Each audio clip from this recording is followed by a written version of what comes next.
Dear friends, ఈరోజు మనం ఈ కారు పంచర్ అయినప్పుడు స్టెఫ్నీ ఎలా మార్చాలి, వీల్ బోల్ట్స్ ఎలా తీయాలి, ఎలా ఫిక్స్ చేయాలి, జాక్ పాయింట్స్ కూడా ఎలా ఎక్కడెక్కడ పెట్టాలి అనేది దాని గురించి చిన్నగా డిస్కస్ చేద్దాం.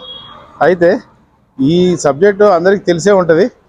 ప్రొఫెషనల్ డ్రైవర్స్కి చాలా కాలం నుంచి కారు యూజ్ చేసే వాళ్ళకి తెలిసే ఉంటుంది. కానీ ఇప్పుడు కొత్తగా వచ్చే లెర్నర్స్కి కానీ కొత్త జనరేషన్ కోసం ఇది కొంచెం మళ్ళీ రివ్యూ చేస్తున్నాం. ఆ పాయింట్స్ ఇంపార్టెంట్, దాని ప్రాముఖ్యత ఏంటి, అలా ఎందుకు చేయాలి, ఎలా చేయకూడదు అనే విషయం గురించి మనం డిస్కస్ చేద్దాం. నార్మల్గా కారు హైవే మీద పోతున్నప్పుడు పంచర్ అయినప్పుడు చాలా వరకు కొంతమందికి అసలు ఎలా ఇప్పాలి, వీలు జాక్ ఎక్కడ పెట్టాలి, ఎలా మార్చాలనే విషయం కొంతమందికి తెలియకపోవచ్చు. తెలిసిన వాళ్ళ గురించి కాదు కానీ తెలియని వాళ్ళ గురించి ఈ వీడియో తీస్తున్నాను. ఇందులో కొన్ని పాయింట్స్ మీరు అబ్జర్వ్ చేయండి, నోటీస్లో పెట్టుకోండి. అదేంటంటే, పంచర్ అయిన వెంటనే మనం జాక్ అనేది ఈ కింద కొన్ని ప్లేస్లో మాత్రమే పెట్టాలి.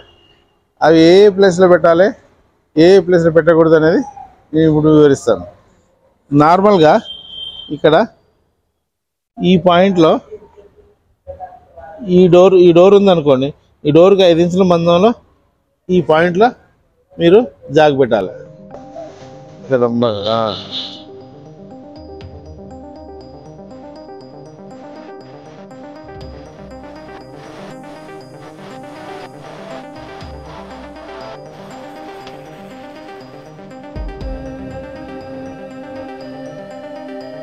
దీనికి ఫిట్ చేయకూడదు.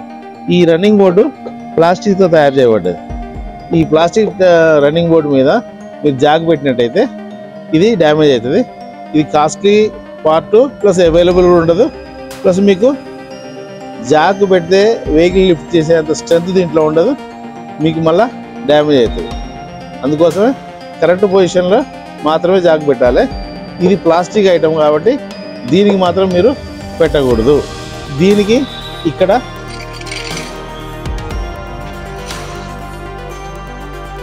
ఈ బ్యాక్ సైడ్ ఈ 4 ఇంచులు తీసుకొని ఈ పొజిషన్లో లోపల పెట్టాలి. దీనికి మాత్రం పెట్టకూడదు. అదే విధంగా లెఫ్ట్ సైడ్ కూడా అదే పొజిషన్లో మీరు జాక్ పాయింట్ పెట్టాలి. ఆ జాక్ ఎలా పెట్టాలనేది ఇప్పుడు మీరు చూడవచ్చు.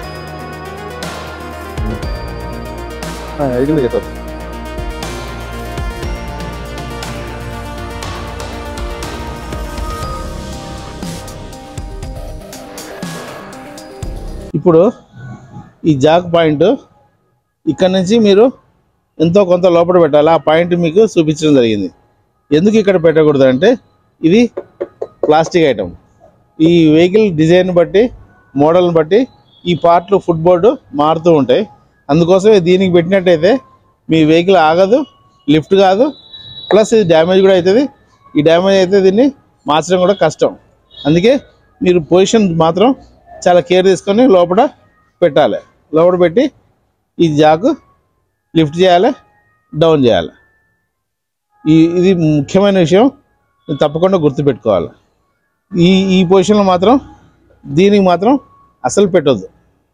ఇప్పుడు టైర్ పంచర్ అయినప్పుడు మీరు ఈ 4 నట్లు తీస్తారు, తీసి స్టెఫ్నీ ఫిట్ చేసేసి మళ్ళీ ఈ నట్లు ఫిట్ చేస్తారు.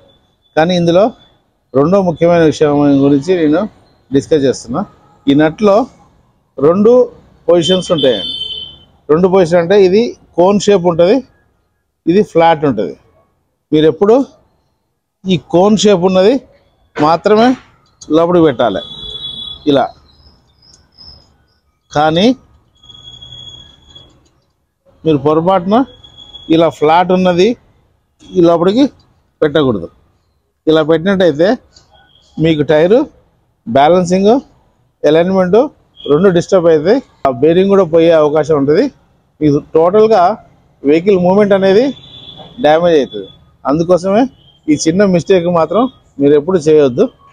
ఈ కోన్, మళ్ళీ చెప్తున్నాను, ఈ కోన్గా ఉన్న షేప్ ఉంటుంది, నట్టుకి ఫ్లాట్ ఉంటుంది. ఈ కోన్ షేపు ఈ హోల్లో, ఈ రిమ్ముకున్న హోల్లో ఈ కోన్ కూర్చుంటుంది కాబట్టి మీకు టైర్ని కరెక్ట్ పొజిషన్లో లాక్ చేస్తుంది. అదేవిధంగా మీరు ఇట్లా పెట్టి ఫిట్ చేసిన అనుకోండి, మీకు ఈ గ్యాప్ అనేది ఫిలప్ కాదు.